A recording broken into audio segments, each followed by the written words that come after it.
সুপ্রিয় দর্শক, স্বাগত জানাচ্ছি আজকের সম্পাদকীয়তে। আমি আশিক মাহমুদ। বর্তমান সরকার গঠনের পর থেকে বিরোধী দল জামাত এবং এনসিপির পক্ষ থেকে অভিযোগ করা হচ্ছে সরকার গণভোটের রায় অস্বীকার করছে, জুলাই সনদ বাস্তবায়নে গড়িমসি করছে। অন্যদিকে স্বয়ং প্রধানমন্ত্রী বলছেন জুলাই সনদ অক্ষরে অক্ষরে বাস্তবায়ন করা হবে। সরকারের পাল্টা অভিযোগ, বিরোধী দল জুলাই সনদের নামে দেশে অস্থিতিশীলতা তৈরির চেষ্টা করছে।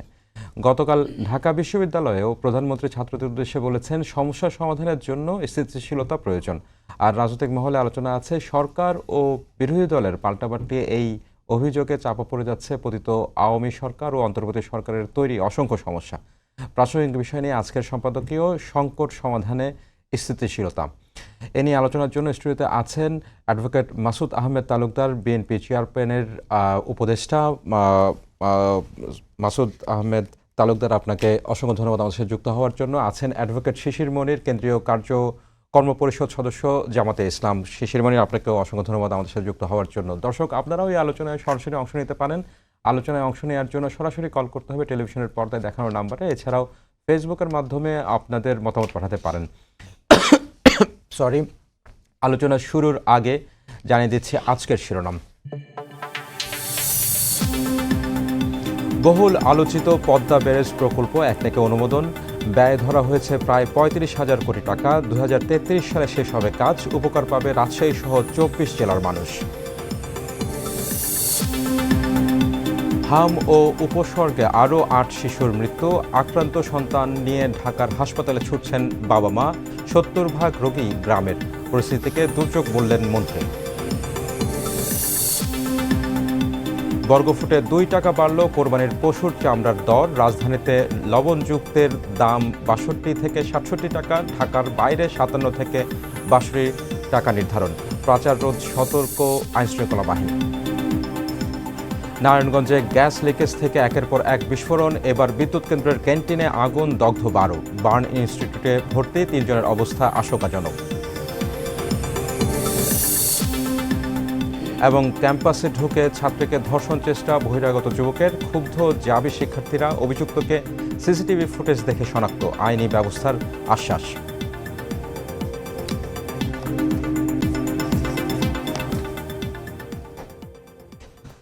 শিশির, আপনার থেকেই শুরু করতে যাই আজকের সম্পাদকীয়। জুলাই সনদ বাস্তবায়ন নিয়ে যেই সংকট বা বিরোধী দলের পক্ষ থেকে যেই অভিযোগ করা হচ্ছে, সেই অভিযোগ শেষ হচ্ছে না। সেই আলোচনা এখনও রাজনীতির মাঠে। সরকারের পক্ষ থেকেও পাল্টা অভিযোগ আছে যে জুলাই সনদ বাস্তবায়নের নামে এক ধরনের অস্থিতিশীল পরিবেশ তৈরি করার চেষ্টা করা হচ্ছে, যেটা সরকারের যে স্বাভাবিক কার্যক্রম সেই কার্যক্রমকে বাধাগ্রস্ত করছে। সংকটটা আসলে কোথায় শিশির মনির? আপনারা বারবারই তো সরকারের পক্ষ থেকে, সরকারের শীর্ষ পর্যায়ে, মানে একেবারে স্বয়ং প্রধানমন্ত্রীর মুখ থেকে বারবার বলা হচ্ছে যে জুলাই সনদ অক্ষরে অক্ষরে বাস্তবায়ন করা হবে। আপনাদের শঙ্কা, সংকট কোথায়? কোনো ব্যক্তির বিরুদ্ধে আমাদের কোনো অভিযোগ না। আমাদের কথা হলো সিস্টেমেটিক চেঞ্জের ব্যাপারে। একটা সেটেল জিনিসকে আপনি যখন আনসেটেল করবেন, আবার আপনাকে আমাকে বিশ্বাস করতে বলবেন, আমি তো বিশ্বাস করব না। একটা সেটেলড স্কিমের মধ্যে একটা গণভোট হয়েছে। গণভোটে সকলেই পার্টিসিপেট করেছে। চিন্তা করেন জিনিসটা কত গ্রেভাস, কত ইম্পর্ট্যান্ট। একটা নেশন গণভোটে ঝাঁপিয়ে পড়েছে। About 70% people casted their vote in favour of yes. এবং আজকে যারা সংসদ গঠন করেছেন, সংসদীয় দলের নেতা, স্পিকার, বিরোধী দলের নেতা, সকলেই একজোটে গণভোটের পক্ষে প্রচারণা চালিয়েছেন। এ ব্যাপারে কারো তো কোনো দ্বিমত নাই, সকলেই করেছেন। নির্বাচনের পরে এই সেটেলড বিষয়টাকে আনসেটেল করলেন কেন? কেন করতে গেলেন? কি উদ্দেশ্যে করলেন? করে অস্থিতিশীল তো আপনারাই করলেন। আমার কিছু প্রশ্ন আছে, এটা যদি আপনি আপনার না বক্তব্যের করতেন, পরে আমি করব। এটা যদি আপনি না করতেন, সরকার যদি এই কাজটা না করতো, তাহলে কি হতো? আজকে যে অস্থিতিশীলতার প্রশ্ন তোলা হচ্ছে, বিরোধী দল বিভিন্ন কনফিউশন ক্রিয়েট করতেছে, এই যে অভিযোগ তোলা হচ্ছে, অভিযোগের কোনো প্রয়োজন ছিল? প্রয়োজন ছিল না। সংসদের আলোচনা করার কোনো প্রয়োজন ছিল না। কারণ সকলে মিলে একটা পথ বাতলিয়ে প্রসিজারাল ব্যাপারে এগ্রি করে we participated in the election. তাহলে ন্যাশনাল ইলেকশন হলো, পার্লামেন্ট হলো, গণভোট হলো, কি হলো? রেজাল্ট কি? Can A parliament or can an opposition deny the result of the গণভোট? No. Answer is simply no. Nobody can deny. Even the court can also not deny the result of referendum. রেফারেন্ডামের রেজাল্টকে deny যে করছি আমরা কোন কোন যুক্তিতে? রেজাল্টকে কি ডিনাই করছে সরকার আসলে? রেফারেন্ডামের রেজাল্টের পরে কি হওয়ার কথা দেখেন না? রেফারেন্ডাম হওয়ার পরে কি হওয়ার কথা ছিল? সংবিধান সংস্কার পরিষদ গঠন হওয়ার কথা ছিল। হয়েছে? শপথ নিয়েছে? নেয়ার পরে ওখানে 180 দিনের মধ্যে আলোচনা হওয়ার কথা ছিল। হয়েছে? সংস্কার প্রস্তাবগুলো সেখানে উত্থাপন হয়েছে? হলো না কেন? এই সংবিধান সংস্কার পরিষদের সভা ডাকার জন্য prime minister will give advice to the president. President কি ডেকেছেন? কারণ কি প্রেসিডেন্ট ডাকতে পারেন না কেন? কারণ প্রাইম মিনিস্টার অ্যাডভাইস দেননি। দিলে ডাকতেন। প্রাইম মিনিস্টার অ্যাডভাইস দিয়েছে, তাই প্রেসিডেন্ট আমাদের পার্লামেন্টের অধিবেশন ডেকেছেন। এটাই আইন, এটাই সংবিধান। ওনার অ্যাডভাইস ছাড়া এটা ডাকা যাবে না। তো উনি অ্যাডভাইস করেন নাই কেন সংস্কার পরিষদের সভা ডাকার জন্য?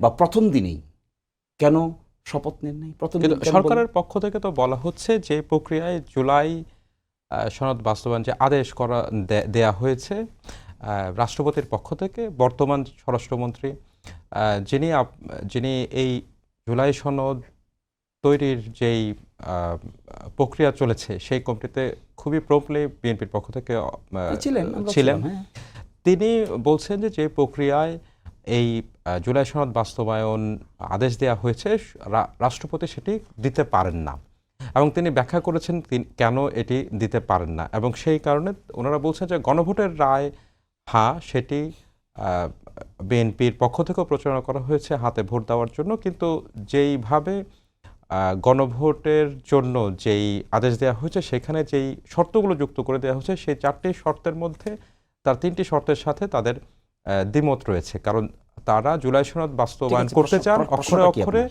তাদের প্রশ্নটি হচ্ছে তারা জুলাই সনদ বাস্তবায়ন করতে চান যে জুলাই সনদ তারা স্বাক্ষর করেছেন। চাপিয়ে দেওয়া কোনো বিষয়বস্তু এই নির্বাচিত সরকার বাস্তবায়ন করতে চান না। এটি হচ্ছে বিএনপির পক্ষ থেকে ব্যাখ্যা। সেই ক্ষেত্রে সেখানে তো আপনাদেরও নোট অফ ডিসেন্ট ছিল। সেই ক্ষেত্রে আপনাদের প্রশ্ন শেষ হচ্ছে না। আমার প্রশ্নটি এটি যে এইখানে সংকটটা কোথায়? মানে যদি জুলাই সনদ উইথ নোট অফ ডিসেন্ট বাস্তবায়ন করা হয় তাহলে সমস্যাটা কি? গণভোটটা তো এই জুলাই সনদ বাস্তবায়ন করার উদ্দেশ্যেই করা হয়েছে। আচ্ছা বলেন, গণভোটে যে পার্টিসিপেট করেছেন প্রশ্ন না দেখে করেছেন ওনারা? প্রশ্ন না দেখে প্রচারণা চালিয়েছেন? প্রশ্ন না দেখে প্রচারণা চালালেন? শুরুতেই ওনাদের প্রশ্ন নিয়ে কিন্তু প্রশ্ন ছিল। প্রশ্ন না দেখে ওনারা চালালেন কেন? ডিনাই করেন নাই কেন তখন যে আমরা গণভোটে পার্টিসিপেট করব না? বললেন না কেন যে ঠিক আছে, we do not agree, we will not participate in the referendum, we will only participate in the national election? বলেন নাই কেন সেই কথা? সেই উত্তর বিএনপির পক্ষ থেকে আফটার রেজাল্ট আপনি এখন উত্তর দেওয়ার প্রয়োজন নাই, লেট মি এক্সপ্লেইন। তাহলে আফটার রেজাল্ট এই কথা যে বলছেন আপনি, তার মানে কি? পার্লামেন্টে যে বলছেন না যে আসলে এই সংস্কার তারা এইভাবে চান নাই, তারা ইলেকশন হবে না মর্মে মনে করে যা যা বলেছে সব কিছু সঙ্গে এগ্রি করে গেছে। তো এটা আপনি একটা রাষ্ট্রপতি আদেশ দিয়েছে, এটা সংবিধান সম্মত হয়েছে কি হয় নাই স্বরাষ্ট্রমন্ত্রী বলবে এই কথা? পার্লামেন্ট বলতে পারে এই কথা? Can the parliament tell which law is lawful and unlawful?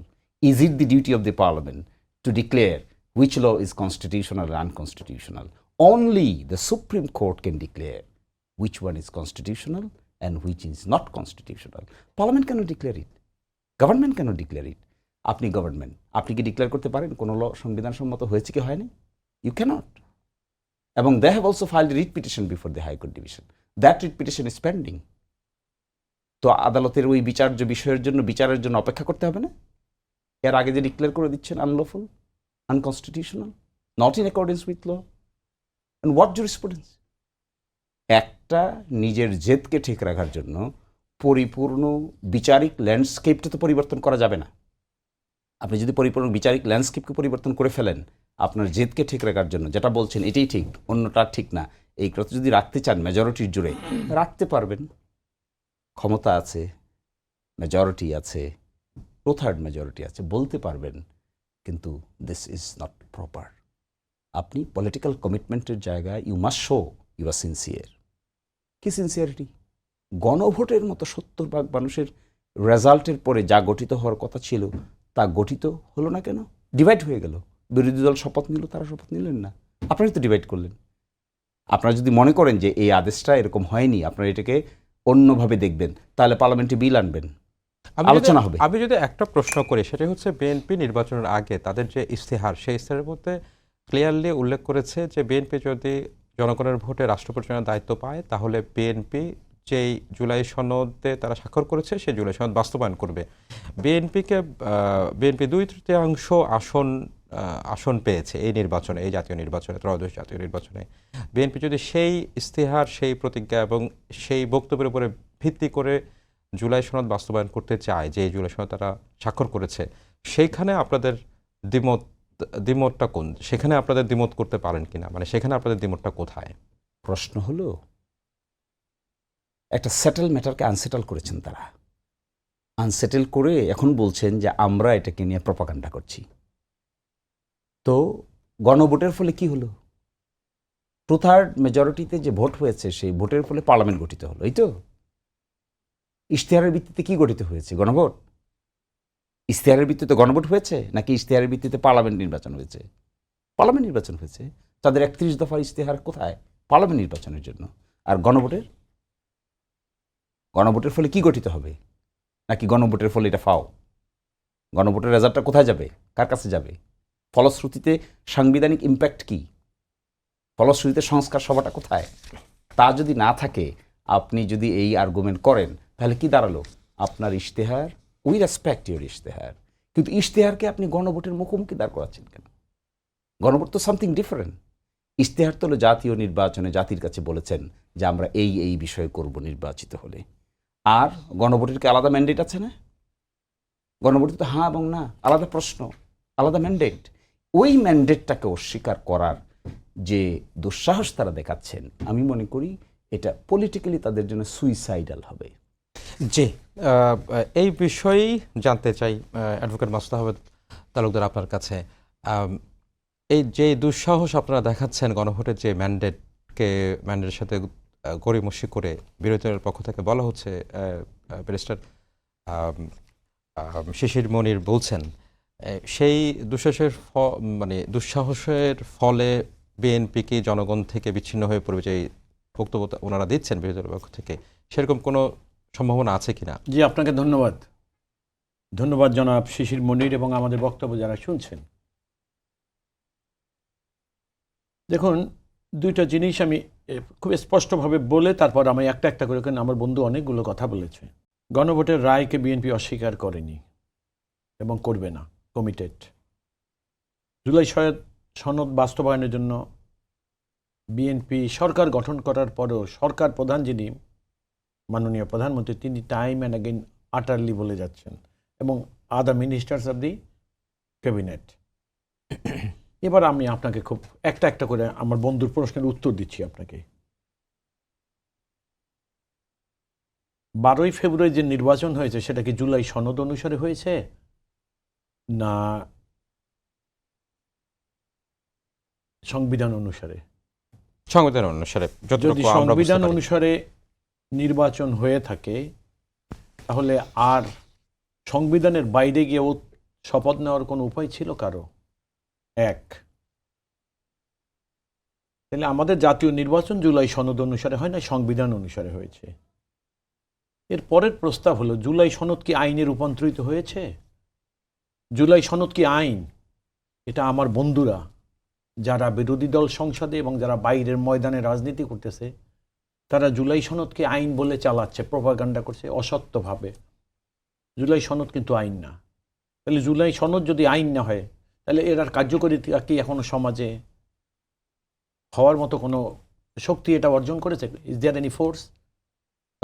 July সনদকে সংসদে বাস্তবায়ন করতে হবে। তাহলে আপনি সংসদ হয়েছে সংসদ সদস্য হিসাবে, জুলাই সনদ আপনি ওই যে এনারা যে দ্বিতীয় উৎপলেন, এনাদের দলের লোকরা নির্বাচনে তাদের দলের ইস্তেহারে ছিল যে আমরা দুইটা নির্বাচন করতেছি জনগণের কাছে, সংসদ এবং গণপরিষদ, যেটাকে ওনাদের অর্থাৎ সংস্কার পরিষদের সদস্য হিসাবে আমরা মানুষের কাছে ভোট চাই। ব্যাপারটা ছিল কি, জুলাই সনদ এবং এটার সমর্থনে যে রেফারেন্ডামটা, অর্থাৎ জুলাই সনদ কোনটার জন্য হলো? যেটা জনগণ, রাজনৈতিক নেতারা যেটা ঐক্যমত্য পোষণ করলেন সেটার জন্য রেফারেন্ডাম, যেটার প্রয়োজন ছিল না। আমি প্রত্যেকবার বলেছি, আজও বলে গেলাম, তারপরও হয়েছে।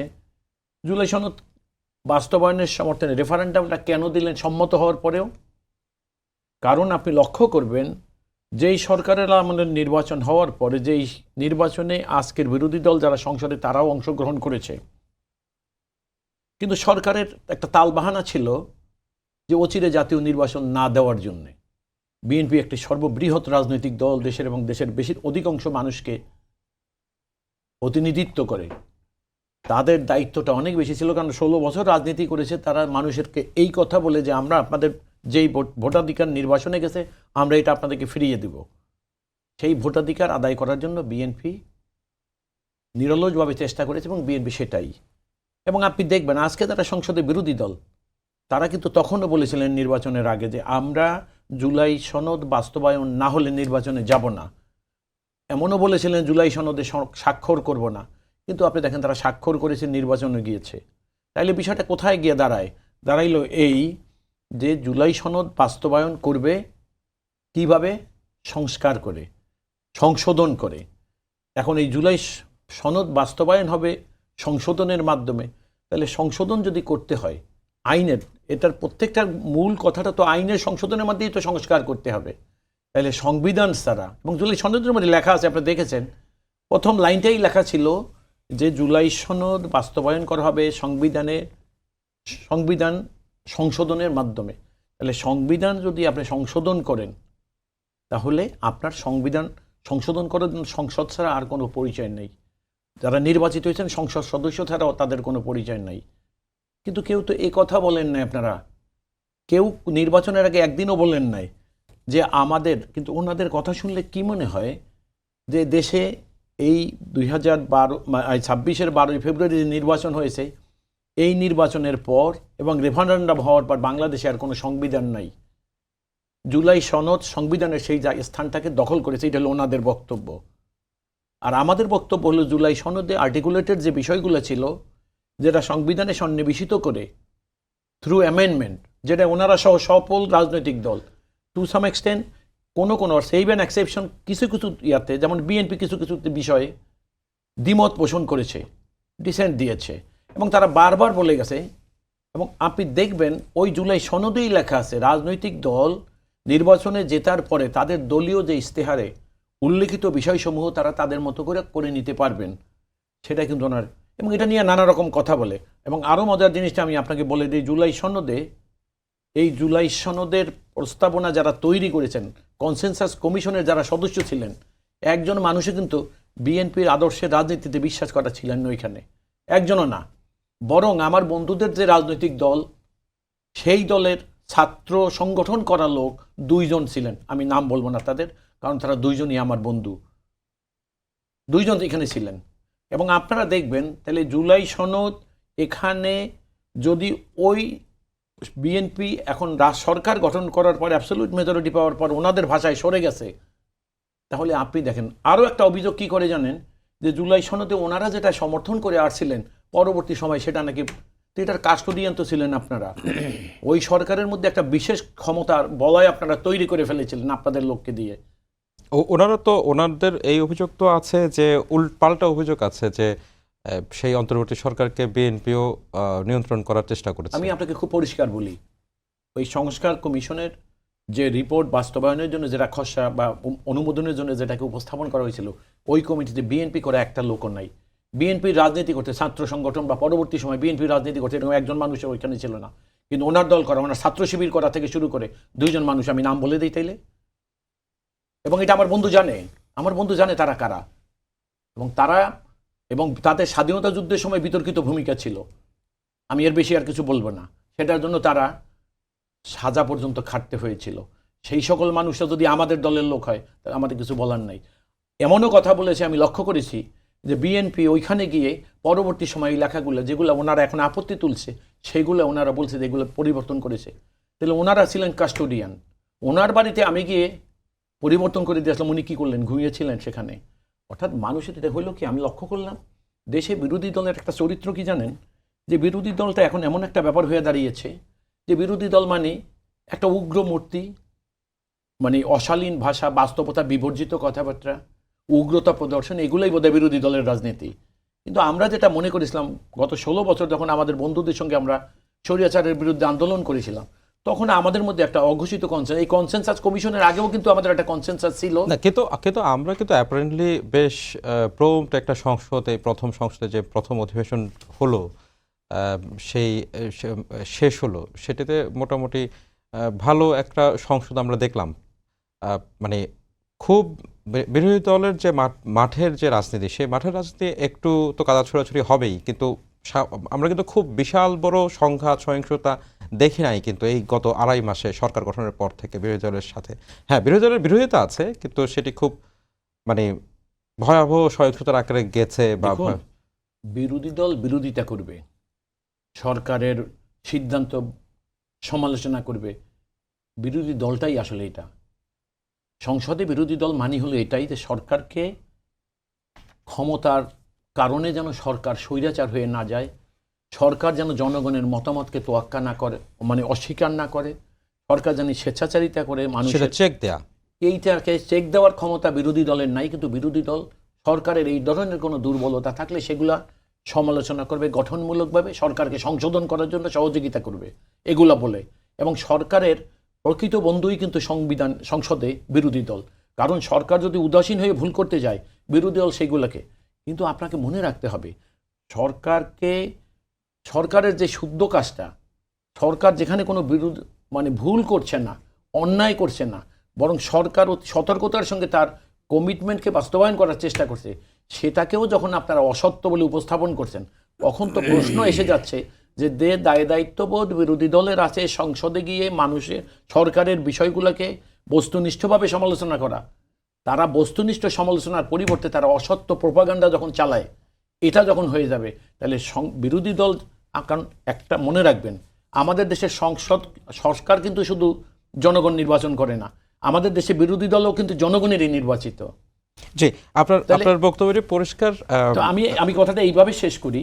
সুতরাং আমার বন্ধুরা যে কথাগুলো বলেছে, এগুলো হলো রাজনীতিতে তারা সেটেল বিষয়, আমার বন্ধু বলেছে না, সেটেল বিষয়কে আনসেটেল তারা করছে।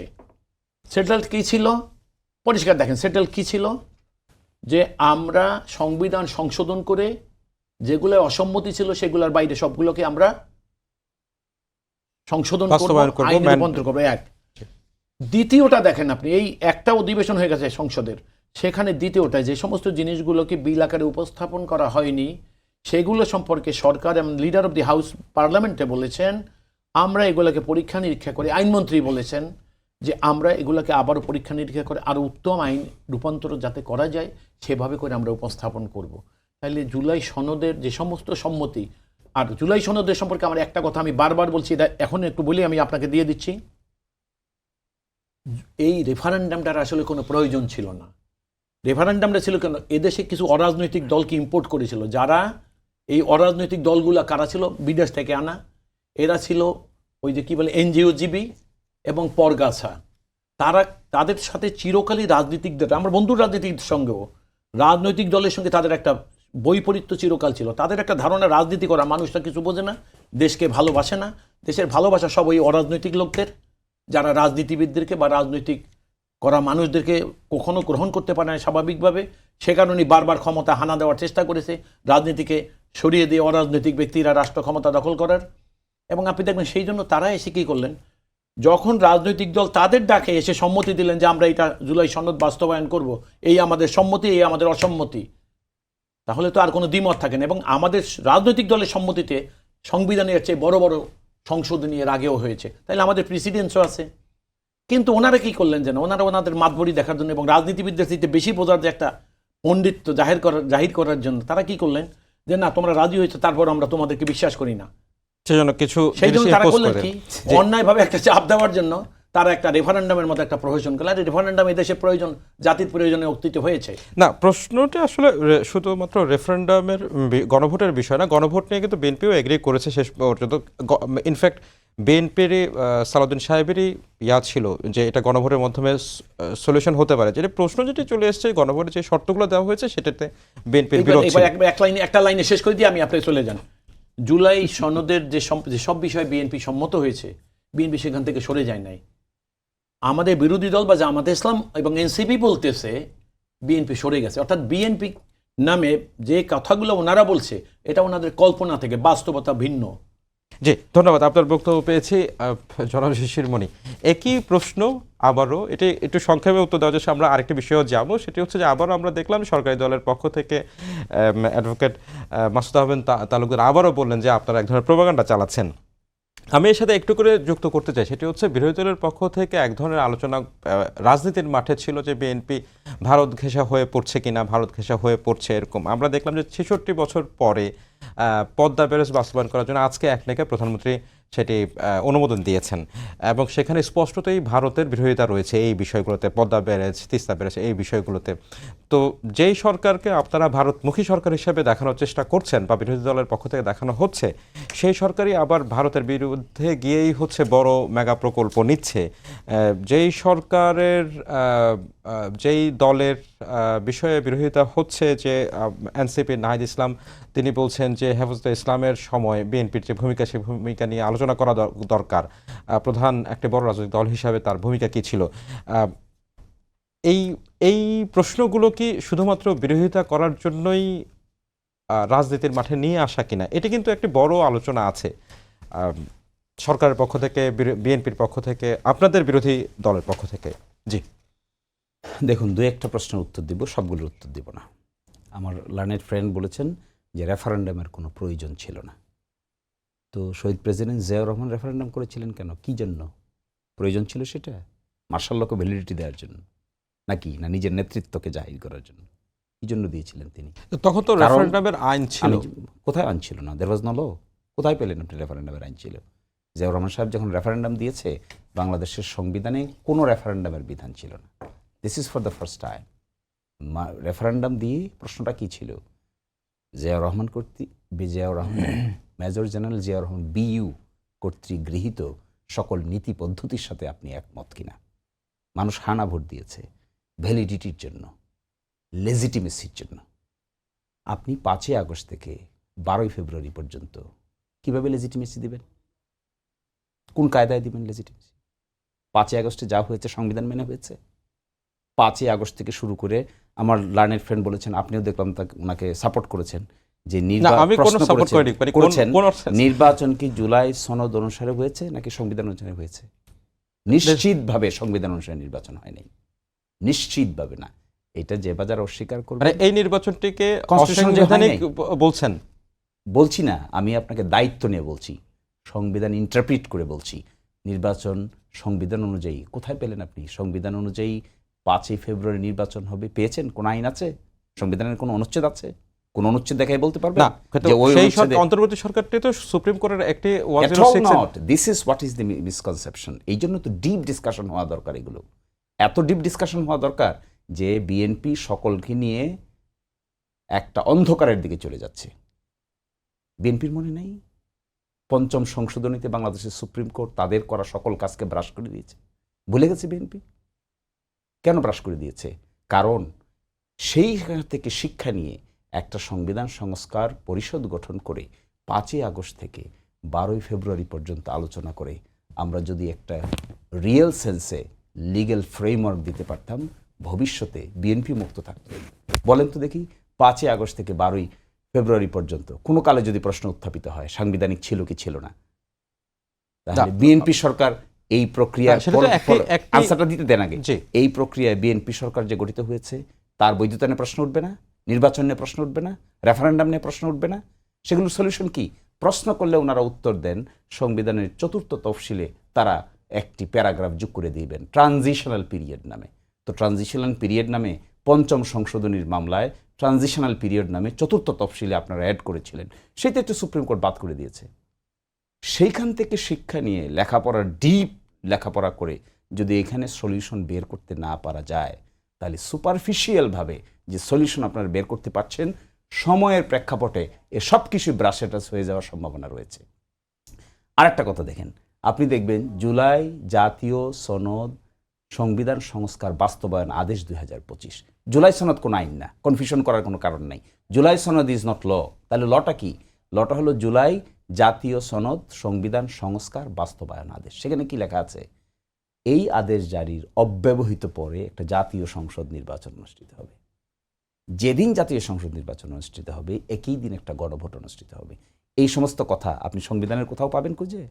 কিন্তু জুলাই জাতীয় সনদ সংবিধান সংস্কার বাস্তবায়ন আদেশের ধারা 3, ধারা 4, ধারা 5, ধারা 6, ধারা 7 পাবেন, এবং সেই অনুযায়ী এই নির্বাচন অনুষ্ঠিত হয়েছে, সংবিধান অনুযায়ী নয়। আমরা কেন এত রিয়াকশন শো করি? একটা কারণে, বিএনপি যদি ব্যর্থ হয় আমাদের কোনো লাভ আছে? আমাদের তো কোনো লাভ নেই। এই যে বিপ্লবের সময় সংগঠিত যে সমস্ত রাজনৈতিক দল কর্মকাণ্ড পরিচালনা করেছে তারা যদি ব্যর্থ হয় কার লাভ হবে? আমরা চাই তারা সাকসেসফুল হোক। আমরা এটাও চাই টু হেল্প দেম। আমরা এটাও চাই লিগ্যাল ফ্রেমওয়ার্কটা আমরা এমনভাবে গঠন করি যে লিগ্যাল ফ্রেমওয়ার্কটা সকলের জন্য ভবিষ্যতে সিরিয়াসলি প্রোটেক্টিভ মেজার হয়। কিন্তু তারা যে রাস্তায় হাঁটছেন, সংশোধনের রাস্তা বলে যে রাস্তায় হাঁটছেন, কি করবেন? এখানে বলবেন 5ই আগস্ট থেকে 12ই ফেব্রুয়ারি পর্যন্ত যা কিছু হয়েছে তা কোনো আদালতে প্রশ্ন উত্থাপন করা যাবে না। এই কথা বলার জন্য তারা প্রস্তুতি নিচ্ছেন। এই কথা বলে কী লাভ হবে? পঞ্চম সংশোধনী বলেছিলেন 75 সাল থেকে 79 সাল পর্যন্ত যা কিছু হয়েছে তা কোনো আদালতে প্রশ্ন উত্থাপন করা যাবে না। তা সুপ্রিম কোর্ট ব্রাশে সাইড করে দেয় নাই। শুধু তাই দেয় নাই, মেজর জেনারেল জিয়াউর রহমান সাহেবকে বলেছেন ইউজারপার। মেজর জেনারেল জিয়াউর রহমান সাহেবকে সুপ্রিম কোর্ট বলেছেন অবৈধ ক্ষমতা দখলদার। আমার মনে হয় আমার লার্নের ফ্রেন্ডরা সব কিছু ভুলে গেছেন। এই জন্য এখান থেকে শিক্ষা নিতে হবে, নিয়ে ভবিষ্যতে এমন লিগ্যাল প্রোটেক্টিভ মেজার দিতে হবে। যদি না দিতে পারি আমরা, বিএনপি পড়বে না বিপদে? নিশ্চিত পড়বে। সরকার পড়বে না? ইনভ্যালিডিটি কনসেপ্টের লেজিটিমেসির ক্রাইসিসে পড়বে না গভর্নমেন্ট? ডেফিনেটলি পড়বে।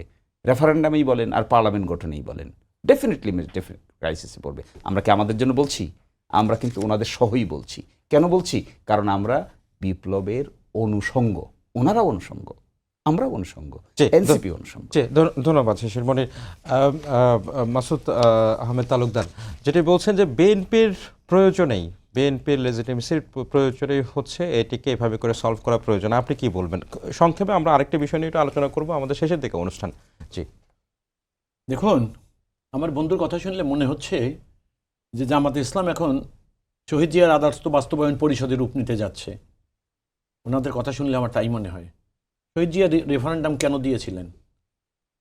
একটা নির্বাচিত সরকার যখন তার অবস্থান থেকে সরে যায়, দেশে একটা অনাকাঙ্ক্ষিত ঘটনা ঘটে যায়, দেশে কোনো সরকার নেই, তখন সরকারের দায়িত্ব নেওয়ার জন্য একটা মানুষকে আসতে হয়েছিল। এবং আপনি দেখেছেন জিয়াউর রহমানের রেফারেন্ডাম আর এবারকার রেফারেন্ডামের মধ্যে ফারাকটা কি দেখেন। আমার বন্ধুই কিন্তু কি চমৎকার করে বলে দিয়েছে। সেটা কি, যে জিয়াউর রহমান রাষ্ট্র ক্ষমতায় অধিষ্ঠিত হওয়ার পরে যে সকল কার্যক্রম গ্রহণ করেছে সেটায় জনগণের সম্মতি আছে কি না, একটা পয়েন্ট। এবং এটা দেখেন, বোঝার জন্য কোনো শিক্ষিত মানুষের তো দরকার নয়, অশিক্ষিত মানুষেরা তারাও সবাই বুঝেছে। এবারকার রেফারেন্ডামের যে 4টা পয়েন্ট ছিল, সেই 4টা পয়েন্টের আমি নিশ্চিত করে বলতে পারি আমার বন্ধু নিজেও 4টা বুঝে ভোট দেয়নি। না, আমি বুঝে ভোট দিয়েছি। আমি আপনাকে পরিষ্কার বলতে পারি, আমার বন্ধু হয়তো এক্সট্রাঅর্ডিনারি জ্ঞানী মানুষ দেখে উনি এটা পারছেন। সেই আলোচনা আমরা একবার করেছি। ঠিক আছে, আমি যেটি বলতে চাই যে মানে যেই বড় প্রশ্নটি করেছেন শিশির মনির, যে আপনি 5ই আগস্ট থেকে এই 12ই ফেব্রুয়ারি পর্যন্ত যে টাইম পিরিয়ড, সেই টাইম পিরিয়ডকে উনি বলতে চান যে এটিকে এভাবে করে লিগ্যালাইজ না করলে সেটা নিয়ে ভবিষ্যতে প্রশ্ন উঠতে পারে। এই বিষয়ে আপনার বক্তব্যটা কি? পরিষ্কার কথা। এবং নির্বাচনটি কি আসলে সংবিধানের আলোকে হয়েছে নাকি সংবিধানের বাইরে হয়েছে? আমি আমার বন্ধু দেখেন, টকশোতে অনেক মানুষে অনেক ভাষায় কথা বলে, অনেকে অনেক কিছু বুঝে বলে, অনেক কিছু না বুঝে বলে, অনেক কিছু বলে যেটা বলে সেটা যে সে বুঝে না এমনটাও সে বুঝে না, তারপরও বলে যাচ্ছে দিনের পর দিন। এরকম আমি দেখছি, আমার বন্ধুর দলেরও 2-1 জন এরকম, আমি নাম বলবো না, ইচ্ছা আমাদের কিন্তু সময় একেবারে আমি একদম চলে আসছি। আমি আপনাকে যেটা বলি, জুলাই সনদ বাস্তবায়নের জন্য সম্মত হয়েছে। অর্থাৎ জুলাই সনদটা কি, রেফারেন্ডামটা ছিল এটাই একটা সম্মত প্রস্তাবকে নতুন করে সম্মতি আদায়ের নাম ছিল রেফারেন্ডাম। এইটা যারা তৈরি করেছে প্রশ্নমালা, তারা ছাড়া আর কেউ বুঝে নাই। যাদের ভোট আদায় করে নিয়েছে তারা এটা না বুঝে ভোট দিয়ে গেছে। তারপরও বিষয়টা কোনখানে, বিএনপি তো একবারও বলে নাই যে আমরা এটা বাস্তবায়ন করব না। আর আমার বন্ধু যেটা বলছে, এই যে জুলাই সনদের যে প্রস্তাবনা, যে একটি সংসদের নির্বাচন হবে, এগুলো প্রস্তাবনা ছিল। ওই নির্বাচনটা সংবিধান অনুসারেই হয়েছে। এটার সর্বশেষ বিষয়টা কোথায়? জামাত যদি সংবিধান মতো সংসদ সদস্য হিসেবে নির্বাচিত হয়ে ওত না পড়তেন, তাইলে আমরা ধরে নিতাম, তারা যদি শুধু সংস্কার পরিষদের সদস্য হিসেবে ওত নিতেন, তাইলে আমরা মনে করে নিতাম বা মানুষ বিশ্বাস করতেন যে হ্যাঁ আসলে জামাত শুধু সংস্কার পরিষদের সদস্য হিসাবে। তাহলে সেখানে কথাগুলো থাকতো কি, বাংলাদেশের যে এখন সংবিধান আছে এই সংবিধান আর থাকবে না, সংবিধান নতুন করে লেখা হবে। এগুলো কিন্তু ওনারা বলছে না। কিন্তু মজার ব্যাপার হলো কি, যেটা আইনে রূপান্তরিত হবে সংসদ নির্বাচনের পরে থ্রু অ্যামেন্ডমেন্টস, সেইটাকে ওনারা কি করলেন, সংবিধান অনুসারে নির্বাচনে অংশগ্রহণ করে ওনারা বলছে আমরা ওইটাই করি না, আমরা জুলাই সনদ অনুসারে। আমার তো মনে হচ্ছে এটা একটা কি বলবো, এটা অন্যায় আচরণ। এটাকে কি বলা হয় জানেন? আইনের প্রতি অবজ্ঞা, দেশের সুপ্রিম লয়ের প্রতি। হ্যাঁ, এখন শিক্ষিত বা অর্ধশিক্ষিত মানুষ, আধা শিক্ষিত মানুষরা যদি এরকম অবজ্ঞামূলক কথা বলে, আমি তাতে কিছু মনে করব না। কিন্তু আমার বন্ধু শিশির মুনির মতো এত বিশেষজ্ঞ একজন শিক্ষিত মানুষ, সে যদি সংবিধান সম্পর্কে আর জুলাই সনদকে নিয়ে এইরকম বিভ্রান্তিকর বক্তব্য দেয়, আমার কাছে মনে হচ্ছে সে অচিরেই জনগণের কাছে মুখামুখি হবে এবং প্রশ্ন আসবে জনগণের এবং তিনি বিব্রত অবস্থায় পড়ে যাবেন। এটা আমার ধারণা। ধন্যবাদ মোহাম্মদ তালুকদার। এই প্রসঙ্গ থেকে আমরা সরে আসি। আপনি একটা ফেসবুক স্ট্যাটাস দিয়েছেন, প্রধানমন্ত্রী বরাবর খোলা একটা ফেসবুক স্ট্যাটাস দিয়েছেন। তিনি সেখানে আপনি উল্লেখ করেছেন একটাই বিষয়, যে পুলিশের মহাপরিদর্শকের যে বক্তব্য, সেই বক্তব্য ডিআইজি এর বক্তব্যকে নিয়ে আপনি প্রধানমন্ত্রীর উদ্দেশ্যে একটি কথা বলেছেন আপনার ফেসবুক স্ট্যাটাসের মধ্যে। মূল বিষয়টি হচ্ছে, এক লাইনে যদি বলি, সেটি হচ্ছে সরকারি কর্মকর্তা বা পুলিশের কর্মকর্তা হয়ে এ ধরনের বক্তব্যকে আপনি সমর্থন করেন না, সেটি রাশ ধরে টানার জন্য প্রধানমন্ত্রীর প্রতি আপনি আহ্বান জানিয়েছেন।